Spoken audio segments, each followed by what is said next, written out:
में असफलता से सफलता तक कैसे पहुंचा बुक लेके मैं आ चुकी हूँ लाइव आप सब लोगों के सामने। आप सब लोगों को दीपावली की ढेर सारी शुभकामनाएं। और आज हमारा गोवर्धन पूजा है और आज वैसे लोग खाली हैं तो आप सब लाइव इसे देख सकते हैं। 2 दिन मैं भी थोड़ा बिजी हो गई थी जिसकी वजह से मैं लाइव नहीं आ सकी। तो जहां से हमने बुक को छोड़ा था वहीं से शुरू करेंगे, स्टार्ट करेंगे, क्योंकि आप सब लोगों के साथ बुक पढ़ने में मुझे एक अलग ही आनंद आता है और मैं चाहती हूं कि इसका लाभ आप सब लोग भी ले सकें। तो चलिए हम अपना बुक रीडिंग का काम शुरू करते हैं। तो मैं बैक कैमरा ओपन कर लेती हूँ। मैं सेलिंग में असफलता से सफलता तक कैसे पहुंचा, इसके लिए मैंने कहाँ तक पढ़ी थी बुक्स।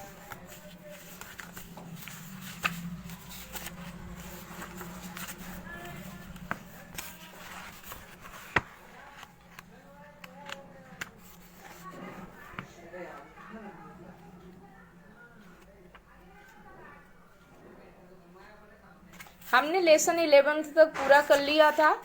अब हमारा है आज लेसन 12 और आज हम इसे पढ़ेंगे। लेसन 12 में मैं किस तरह छुपी हुई आपत्ति को खोजता हूँ।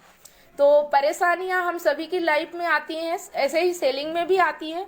तो यहाँ पे जो कि हमारे लेखक हैं वो किस तरह परेशानियों को ढूंढते हैं ये आज इस चैप्टर में हमें पता चलेगा। तो चलिए फटाफट हम इसको पढ़ना स्टार्ट करते हैं।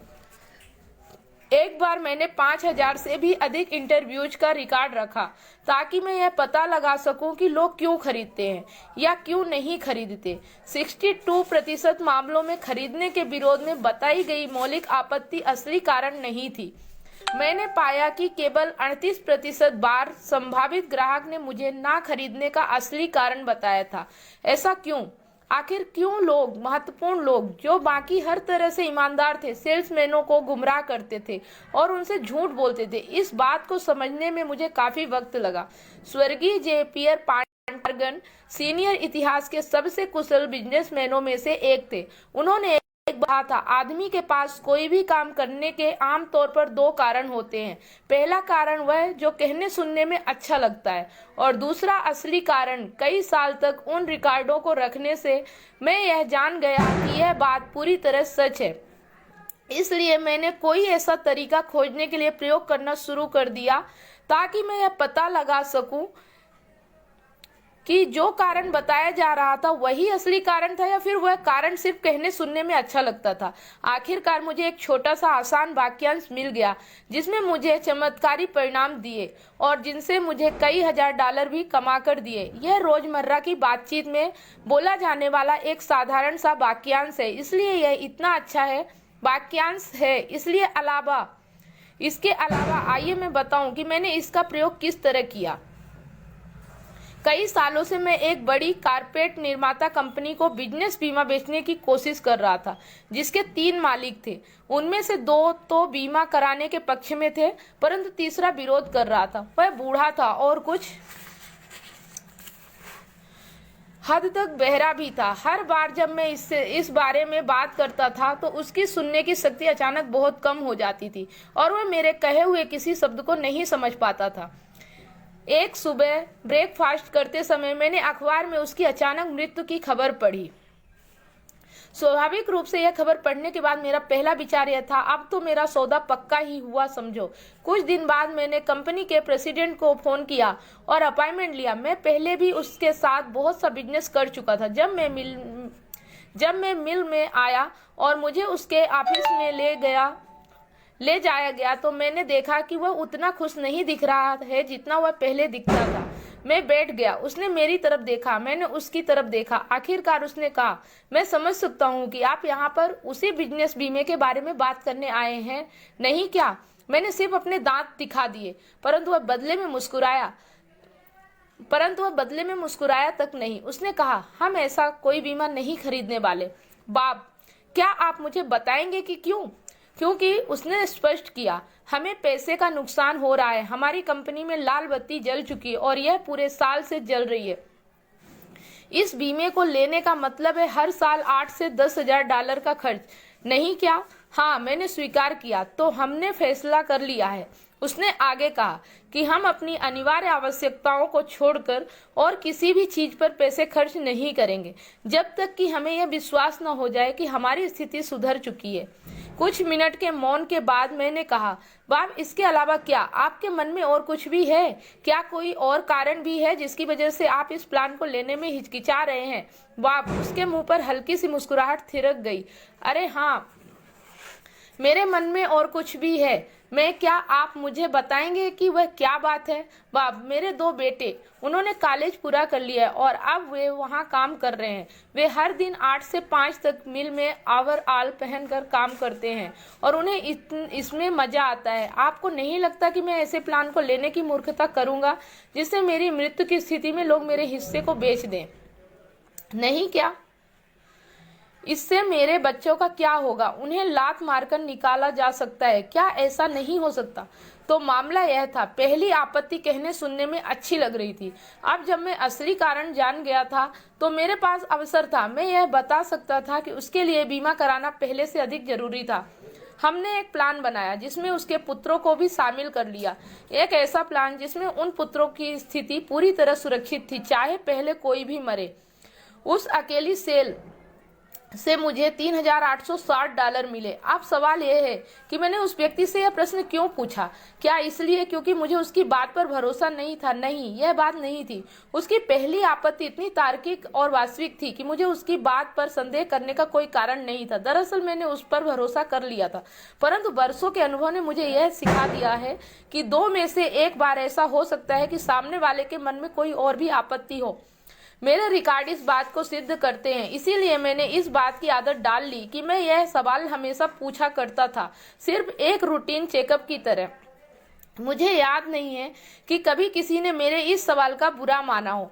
जब आपत्ति वास्तविक कारण निकलती है तो मैं क्या करता हूँ? मुझे इसका एक उदाहरण देने की इजाजत दीजिए। मैं एक बार फिलाडेल्फिया में यूनियन लीग में अपने 2 दोस्तों नील मैकनील जूनियर और फ्रैंक आर डेविस के साथ लंच कर रहा था। नील फिलाडेल्फिया की सैंडोज केमिकल कंपनी में सेल्स मैनेजर था और फ्रैंक फिलाडेल्फिया में रियल एस्टेट ब्रोकर था। नील ने कहा, फ्रैंक, और मेरे पास आपके लिए एक संभावित ग्राहक है।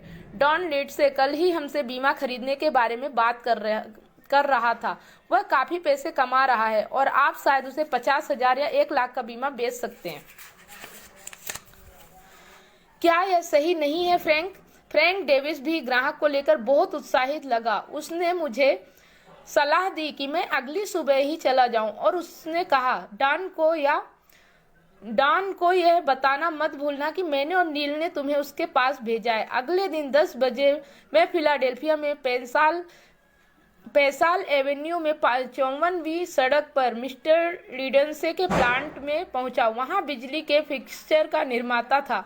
मैंने उसकी सेक्रेटरी को बताया कि मिस्टर मैकनील और मिस्टर डेविस ने मुझे मिस्टर लिंडसे से मिलने के लिए भेजा है। जब मुझे उसके ऑफिस में दाखिल करवाया गया तो वह एक कोने में खड़ा था और उसके चेहरे पर ऐसा भाव था जिससे मुझे जैक टेम्सी का चेहरा याद आ गया। जब वह शुरुआती घंटी के बजने का इंतजार कर रहा था, मैंने इंतजार किया परंतु उसने कुछ नहीं कहा। इसलिए मैंने ही कहा, मिस्टर लिंडसे, नील मैक्सनील और फ्रैंक डेविस ने मुझे आपसे मिलने के लिए भेजा है। उन्होंने कहा था कि आप कुछ जीवन बीमा खरीदने वाले हैं। क्या बकवास है! लिंडसे इतनी तेज आवाज में चीखा कि उसकी आवाज पूरे पैसाल एवेन्यू में गूंज गई होगी। आप 5वें बीमा एजेंट होंगे जिन्हें उन दोनों ने 2 दिन में भिजवाया है। क्या इसे ही घटिया मजाक कहते हैं? तो मैं बुरी तरह आश्चर्यचकित था। मैं बुरी तरह हंस दिया होता, परंतु इस आदमी की आंखों में आग भरी हुई थी। आखिरकार मैंने कहा, आपने नील और फ्रैंक से ऐसा क्या कहा था जिससे उन्हें यह लगा कि आप जीवन बीमा खरीदने वाले हैं? अब भी चीखते हुए उसने जवाब दिया, मैंने उन्हें बताया था कि मैंने अपने जीवन में कभी कोई बीमा नहीं खरीदा। मैं जीवन बीमे में विश्वास नहीं करता। आप एक बेहद सफल बिजनेसमैन हैं, मिस्टर लिडेन से। मैंने कहा, आपके पास जीवन बीमा ना खरीदने का कोई अच्छा कारण होगा। क्या आप बताएंगे कि आप जीवन बीमा क्यों नहीं खरीदते? बिल्कुल, मैं आपको बताऊंगा कि मैं जीवन बीमा क्यों नहीं खरीदता। उसकी आवाज का वॉल्यूम अब थोड़ा कम हो गया था। मेरे पास अपनी जरूरत के हिसाब से काफी पैसा है और अगर मुझे कुछ हो जाता है तो मेरी पत्नी और पुत्रियों के पास भी उनकी जरूरत के हिसाब से पर्याप्त पैसा रहेगा। मैं उसकी बातों पर विचार करते हुए कुछ देर तक चुप रहा। फिर मैंने कहा, मिस्टर लिंडसे, क्या जीवन बीमा ना खरीदने का इसके अलावा कोई और कारण नहीं है? वह, नहीं, यह एकमात्र कारण है। क्या यह पर्याप्त नहीं है? क्या मैं आपसे एक व्यक्तिगत सवाल पूछ सकता हूँ? वह, पूछिए। क्या आपके ऊपर कोई कर्ज है? वह, नहीं, मेरे ऊपर किसी $1 का कर्ज भी नहीं है। अगर आपके ऊपर काफी कर्ज होता तो क्या आप अपनी मृत्यु की स्थिति में कर्ज उतारने के लिए जीवन बीमा खरीद लेते? वह, मैं खरीद सकता था।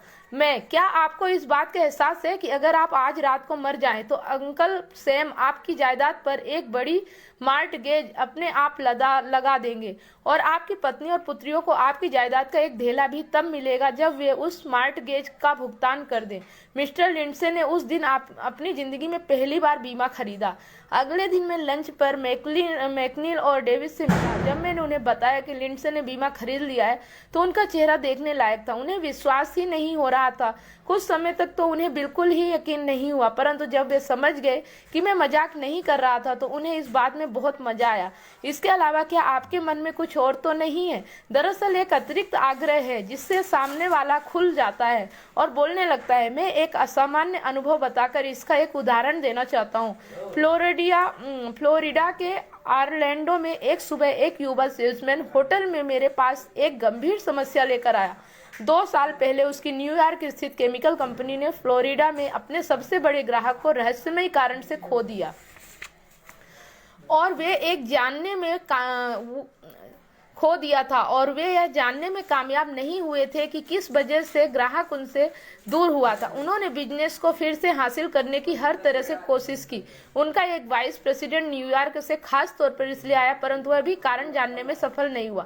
जब मैं इस कंपनी में 1 साल पहले आया, इस सफलता की संभावना लिए सेल्समैन ने स्पष्ट किया तो मुझे साफ बता दिया गया कि इस बिजनेस को फिर से हासिल करना कंपनी के लिए बहुत महत्वपूर्ण है। मैं एक साल से नियमित रूप से इन लोगों से मिलने जा रहा हूं और मेरी नजर में यह निराशाजनक मामला है। मैंने उससे कई सवाल पूछे। मैंने जानना चाहा कि उसकी उन लोगों में ही क्यों चर्चाएं हुई, खास तौर पर हाल ही में। आज की सुबह उसने कहा, मैं वहां पर गया था। मैंने कंपनी के प्रेसिडेंट मिस्टर जोन्स से बात की, परंतु नतीजा वही निकला। वह बोलने को तैयार नहीं था। वह ऐसे बैठा हुआ था जैसे मेरी बातों से बोर हो रहा हो। जब मैंने बोलना बंद कर दिया तो लंबी खामोशी छा गई और आखिरकार मैं उकता कर बाहर आ गया। मैंने सुझाव दिया कि वह इसी दोपहर को वहां एक बार फिर जाए। वहां जाकर उसे मिस्टर जोन्स को यह बताना था कि हेड ऑफिस से मिले आदेश के कारण वह तत्काल एक बार फिर उनके पास आया है। सेल्समैन और मैंने इसके बारे में चर्चा की कि वहां पर उसे क्या कहना है। फिर मैंने कहे जाने वाले वाक्यों को उससे एक बार दोहराने को कहा। उस शाम को उसने मुझे टेलीफोन किया और वह इतना रोमांचित था कि उसके मुंह से शब्द नहीं निकल रहे थे। उसने कहा, क्या मैं आपसे मिलने आ सकता हूँ? मुझे मिस्टर जोन्स से ऑर्डर मिल गया है और मुझे विश्वास है कि सारी समस्या ही खत्म हो चुकी है। हमारा अटलांटा का मैनेजर आज रात की फ्लाइट से यहाँ पहुँच रहा है। मुझे विश्वास नहीं हो रहा था। मुझे लगता है कि मैं भी इस बारे में उतना ही रोमांचित था जितना कि वह था।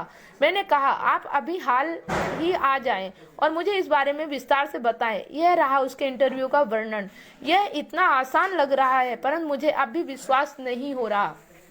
जब मैं मिस्टर जोन्स के ऑफिस में गया तो उन्होंने मेरी तरफ आश्चर्य से देखा। सेल्समैन, मिस्टर जोन्स, आपसे आज सुबह मिलने के बाद मेरे पास न्यूयॉर्क के हेड ऑफिस से फोन आया।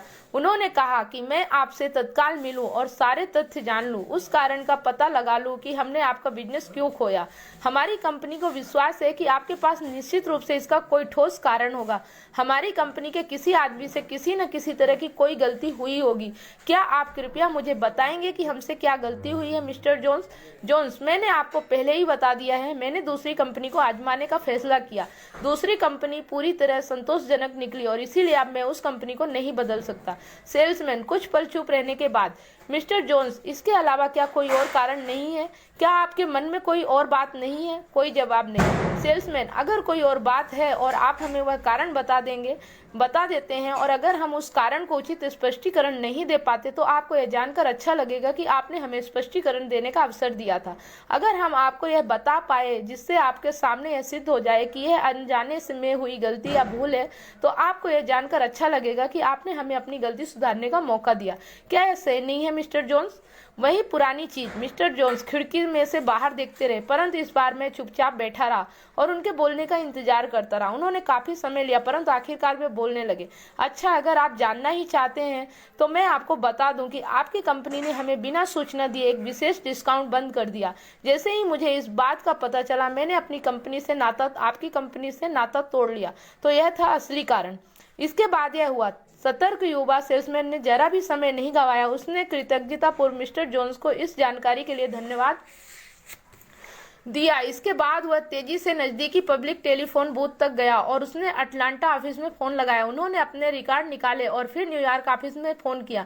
रिकॉर्डों के तुलनात्मक अध्ययन से पता चला कि मिस्टर जोन्स को यह लगना स्वाभाविक था कि उनका डिस्काउंट कम कर दिया गया है। हालांकि वास्तव में ऐसा नहीं हुआ था। सेल्समैन को यह निर्देश दिए गए थे कि वह तत्काल जोन्स के ऑफिस में पहुंचे। जब तक वह वहां पहुंचा, जोन्स को फोन पर यह विश्वास दिला दिया गया था कि असली तथ्य क्या थे। अटलांटा मैनेजर ने इस बात का दोष अपने सिर पर ले लिया कि वह नेट आधार पर बिलिंग के नए तरीके से मिस्टर जोन्स को अवगत करवाने में असफल रहा था। मैं इस छोटे से सार्वजनिक करने से पहले काफी देर तक झिझकता रहा। मुझे डर था कि कहीं इसे कोई चाल ना समझ लिया जाए, और मैं चालों में विश्वास नहीं करता। मैं उनका प्रयोग नहीं करता, वे काम नहीं आती। मैंने उन्हें आजमाया है और मैं खुश हूँ कि वे असफल हुई, क्योंकि मैं जानता हूँ कि लंबे समय में चालों से किसी भी बिजनेस में असफलता ही आपको हाथ लगती है। संपूर्ण ईमानदारी की जगह कोई भी नहीं ले सकता, पहले भी, अंत में भी और हर समय। संक्षेप में बात करेंगे तो जे पियरपांट मॉर्गन के बुद्धिमत्तापूर्ण शब्दों को याद रखिए। आदमी के पास कोई भी काम करने के आमतौर पर दो कारण होते हैं। पहला कारण वह जो कहने सुनने में अच्छा लगता है, और दूसरा असली कारण। असली कारण को बाहर निकालने के लिए मुझे जो सर्वश्रेष्ठ फार्मूला मिला हुआ है इन दो छोटे प्रश्नों के इर्द गिर्द बुना हुआ है, क्यों और इसके अलावा। तो आज का हमारा चैप्टर यहीं ख़त्म होता है, और इसमें हमें समझ में आया कि हम अगर कोई सेल्स करने जा रहे हैं तो सबसे पहले अगर हम कोई सेल्स करने जा रहे हैं तो सबसे पहले हमें सामने वाले का कारण जानना जरूरी है। अगर वह हमें मना कर रहा है तो उसके पीछे रीजन क्या है, क्योंकि बिना रीजन के कोई काम मना नहीं करता। तो जब हम उसके रीजन को समझ लेते हैं और हम अगर उनकी मदद करते हैं तो वह जरूर सफलता मिलती है हमें। तो ये किताब जो मैं सेलिंग में असफलता से सफलता तक पहुंचा, बहुत ही जबरदस्त है, और जो व्यक्ति इसे पढ़ेगा उसके लाइफ में जरूर सफलता आएगी। तो ठीक है, चलिए मैं ये लाइव यहीं पे बंद करना चाहूंगी, और मिलते हैं कल फिर हम 8:30 बजे इसी टाइम पे नेक्स्ट चैप्टर के साथ। तब तक के लिए आप सब लोग मेरा लाइव वीडियो देख रहे हैं, आप सब लोगों को बहुत बहुत धन्यवाद। और एक बार फिर से आपको दीपावली की ढेर सारी शुभकामनाएं, और अगले साल तक शायद हमारी दीपावली कुछ और ही होगी। तो ठीक है, मिलते हैं नेक्स्ट टाइम।